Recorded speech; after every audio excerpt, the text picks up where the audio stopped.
G'day guys, Bret Thomson here. I'm the Chief Copywriter at BGS Build, Grow, Scale. Got a cool marketing video for you today. Here's the question. Imagine if you could sit down with the world's top copywriter in the whole planet and ask him this question. What's the number one thing that I can do to increase conversions and sales on my store? Now, if you could ask that guy this question, wouldn't you be just sitting on the edge of your seat, just hanging off the very next words that come out of his mouth, right? Well, the good news is that question has been asked and he has answered it. So I'm going to give that to you now, and I promise you, if you watch this video all the way to the end, you're going to have some actionable steps that you're going to increase your conversions and sales. So here's the story. The guy I'm talking about is his name is Gary Bencivenga, right?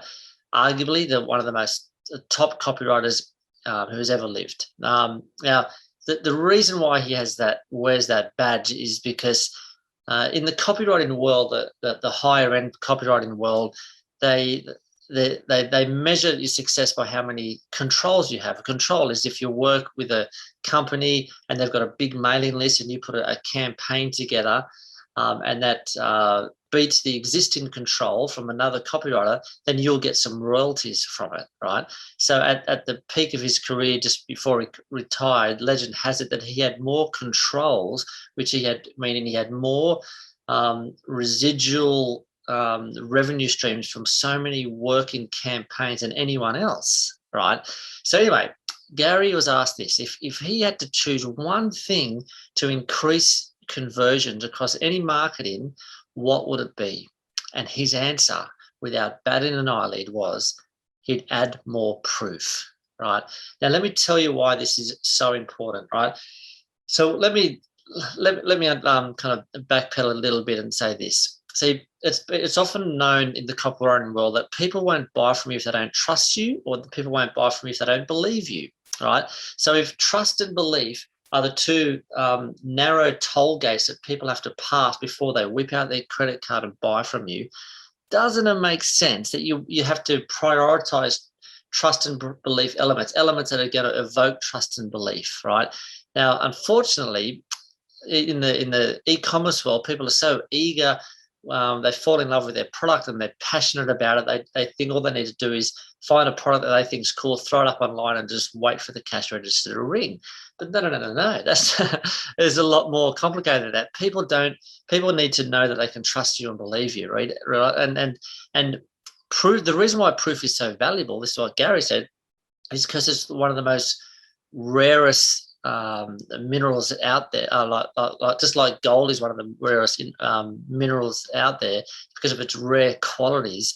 The same way that proof is so valuable because it's rare and it's hardest to manufacture in the marketing world. So with that said, I'm going to show you some proof elements that you can inject into your store, even if you're at the beginner stage. And also, I'm going to show you also how to use proof elements throughout your marketing collateral to increase conversions, right? Now, number one, the first thing is I just want to back this up. There's so many things I can teach, can kind of share with you right now, but the number one thing I want to start off with is the low-hanging fruit, which is reviews. Now, you might think, oh, that's obvious, but what if you don't have reviews? Let me tell you, most people aren't using reviews to the maximum capacity. I mean, you look at when you buy something online, surely you might like the product, you go and look at the reviews because you need to feel that you're not going to be taking a risk and someone's gone before you and it's safe, right?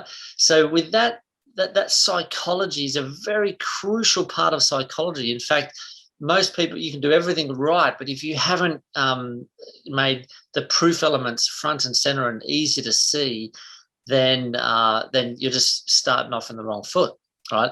So number one, if you're new and you've got early stages of your business, you got to do whatever you can to get your product in the hands of some friends or family members and give you some honest reviews. We do not advocate doing false reviews. That's out of the question. We're talking about having a product that you can ethically feel comfortable it's going to make an impact in someone's life, and get some good, genuine reviews, right? Now, if you don't have reviews, or it's been tested, it's silly to say no reviews. You just take that off, because that's, that actually has a reverse effect, saying, well, what, am I going to be the first person to test this or what?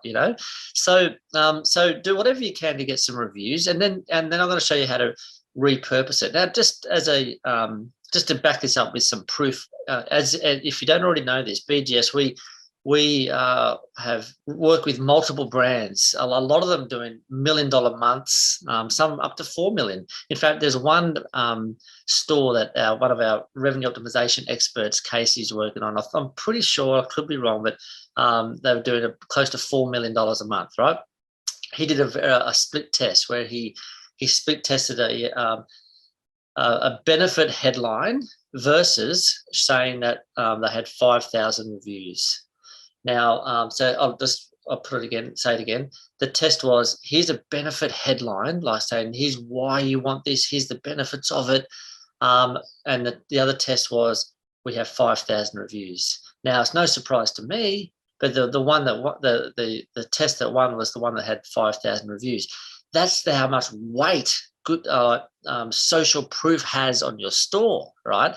Now, so that's the gimme. So I now want to show you how you can use them in a smarter way. Like I said before, when I was talking about the 2 narrow toll gates where trust and belief need to be at the forefront, we've done some testing, and it's turned into be a best practice where we're putting reviews up higher on the product page, because at the moment, by default, most people just leave reviews. If you've got a reviews app, down the bottom, so you don't want to make people scroll down. A lot of people just on and off bouncing too quickly. But if you can put a 5-star review up close to where the price of your product is, and also at the very start of your product description, we have got case studies after case studies of showing you how that works. That is proven to increase, add to cart, which and then obviously leads on to adding more sales. Right, so placement of reviews is really important. Get them up high so you don't have to scroll and find them. Try and weave them in where you can. The next little tip I want to share with you is this.